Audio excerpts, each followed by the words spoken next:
보험설계사, 영업인들을 위한 12월 26일 목요일 간추린 아침 뉴스. 채널 추가하시면 영업에 대한 다양한 정보를 받아보실 수 있습니다. 헌법재판소는 윤석열 대통령 측의 준비 여부와 관계없이 내일 예정대로 첫 탄핵 심판인 변론 준비기일 절차를 진행할 계획입니다. 사상 초유의 걸석 재판이 예고된 상황에서 현재는 오늘 재판관 회의를 열고 앞으로 탄핵 심판 절차를 논의할 예정입니다. 고위공직자범죄수사처의 2차 소환 통보에 불응한 윤석열 대통령이 이르며 오늘 수사와 탄핵 심판에 대한 입장을 밝힐 전망입니다. 윤 대통령이 어떤 입장을 내지 관심이 쏠리는 가운데 공수처는 3차 소환 조사, 통보 등 다음 단계를 검토하고 있습니다.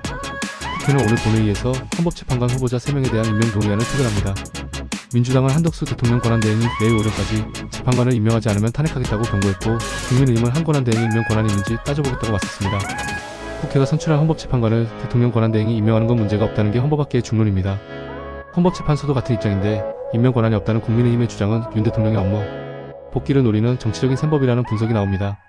비상계엄을 기획한 걸로 지목된 노상원 전 정보사령관과 계엄 당일 햄버거 가게에서 만났던 구3의 제2기갑여 단장이 어제 첫 조사를 받았습니다. 구 여단장은 노 전 사령관으로부터 자리를 제안받았지만 계엄과 관련된 역할인지는 알지 못했다고 주장한 걸로 알려졌습니다. 서울시가 2036 서울올림픽 개최를 위한 만반의 준비를 마치고 본격적인 유치전에 뛰어들었습니다. 1988년 이후 48년 만에 서울에서 두 번째 올림픽이 개최될 수 있을지 주목됩니다. 개최에 드는 비용은 약 5조 800억 원으로 가장 비쌌던 2016년 이후 올림픽의 3분의 1, 가장 경제적이었던 올해 파리 올림픽의 절반 수준입니다. 그동안 여고는 전역한 후에 희망한 사람들의 한해서만 예비군 훈련을 받았습니다. 그 숫자가 전체 여군의 1%도 채 안 됐는데 병무청이 새해부터는 여군 예비역들도 의무적으로 예비군 훈련을 받도록 하겠다는 계획을 내놨습니다.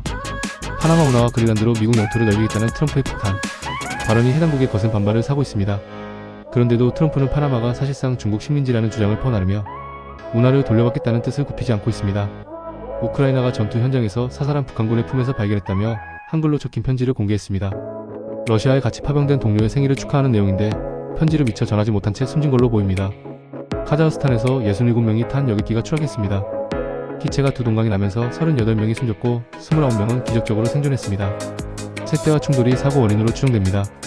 2030대를 중심으로 1인 가구가 빠르게 늘고 있죠. 이런 가운데 빨래, 청소 같은 가사노동을 외부 업체에 맡기는 사례가 덩달아 늘고 있습니다.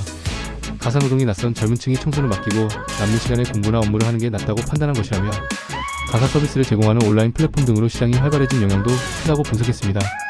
중고거래 사기 행각으로 이어 원을 가로챈 혐의를 받는 20대 피의자가 일본에서 검거돼 국내로 송환됐습니다.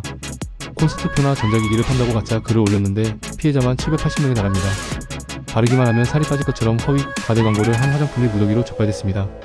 온라인에서 체형관리, 체중 감량 등 효과를 내세운 화장품 광고 200건을 점검한 결과 124건이 허위 가장 광고인 걸로 드러났습니다. 체형관리에 효과가 있음을 앞세워서 화장품을 의약품으로 잘못 인식할 우려가 있는 광고가 대부분이었습니다. 자신의 은행 계좌에 잘못 송금된 돈을 함부로 사용한 20대에게 벌금 500만 원이 선고됐습니다. A씨는 지난 1월 차고 송금된 2천만 원을 돌려주지 않고 사용한 혐의로 재판에 넘겨졌는데요. 은행 고객센터로부터 잘못 송금됐습니다. 이런 문자 메시지를 받았는데도 이 남성은 그 돈을 생활비 등으로 쓴 걸로 조사됐습니다. 지난 21일부터 이틀간 18세 이상 남녀 1,000명을 대상으로 한 설문조사에서 무료 공백으로 피해나 불편을 겪었다는 응답자는 23.5%, 가족, 친구 등 지인에게 피해나 불편 사례를 들었다고 답한 비율은 51.1%로 국민 4명 중 3명이 직간접적으로 피해를 접했다고 답했는데요. 피해 사례는 응급실 수용 지원이 가장 많았고 진료 지원, 수술 지원 등이 뒤를 이었습니다. 내수 경기가 좀처럼 회복하지 못하면서 아예 문을 닫는 자영업자들이 늘고 있습니다.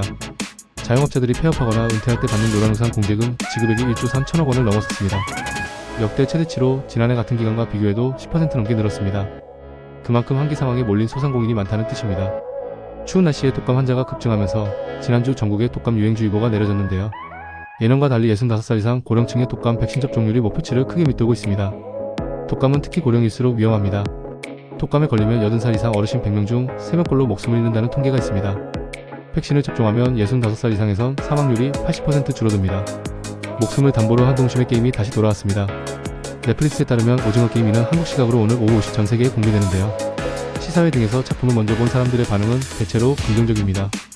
미국의 유명 평론가들은 시즌 2에 대해 깜짝 놀랄만한 액션이 많다거나 인간의 심리를 파고드는 걸작이라며 극찬했습니다. 연예계 기부 천사 가수 아이유가 연말을 맞아 소외계층에게 또 5억 원을 기부했습니다. 이번 기부는 자신의 활동명과 팬클럽명 유엔아를 합친 아이유의 나의 이름으로 이뤄졌는데요.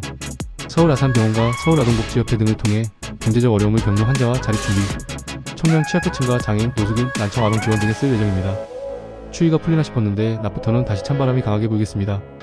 내일은 서울의 아침 기온이 영하 7도까지 떨어질 전망인데요. 경기 북부와 강원의 기온은 영하 12도 아래로 곤두박질할 것으로 보여 또다시 한파특보가 발령될 것으로 보입니다. 충청과 호남 서해안으로는 많은 눈도 내린다는 예보입니다. 출처 간추린 아침 뉴스